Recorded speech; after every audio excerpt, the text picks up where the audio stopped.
Now I want to go to you have a true friendship with a man that I think is one of the greatest wide receivers to ever play the game of football, Larry Fitzgerald.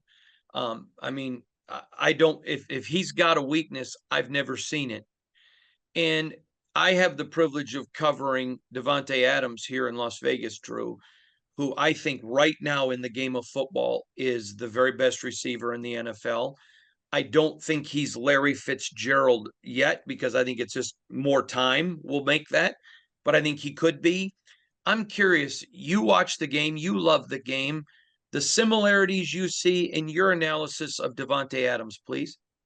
Oh man, I mean, yeah, I think he's on his way. He's on that trajectory without a doubt. And I was fortunate because I got to play with Larry and I got to be drafted in the same class with Calvin Johnson. And so I got to see Reggie Wayne towards the latter part of his career. So to see the way these guys work, to see that can communicate with the quarterback on the fly, that's the biggest thing, right? There's certain guys that you just kind of feel a little bit more comfortable throwing the ball to or understanding, okay, when they run this route, they're going to sink, and that's when I need to release the ball.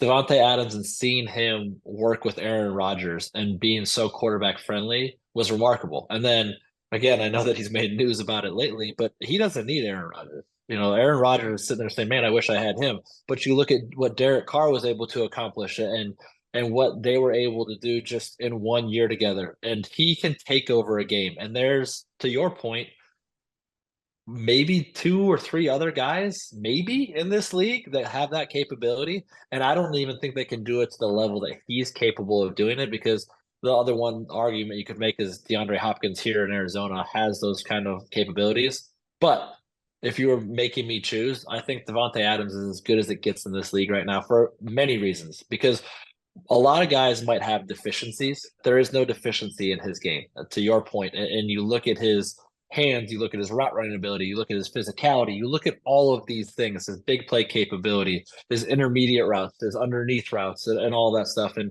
I think sometimes when you look at what transpired in Green Bay, is people like, well, Randall Cobb or all these guys, they're just slant runners. Like they make fun of Michael Thomas in New Orleans. They just call him slant boy because of that. Mhm. Well, you may know that Davante Adams is running a slant, and you still can't stop him. So that's just a trademark of somebody that is elite, that is the elite of the elite. And I think Davante Adams is that guy. He has those kind of capabilities to be able to do it, and that's why they gave up so much to get him, and they want to make sure he's happy. Those guys you make sure are happy that are superstars because there's no defense for that. There's no defense for putting the ball up and knowing without a shadow of a doubt that he can come down with it.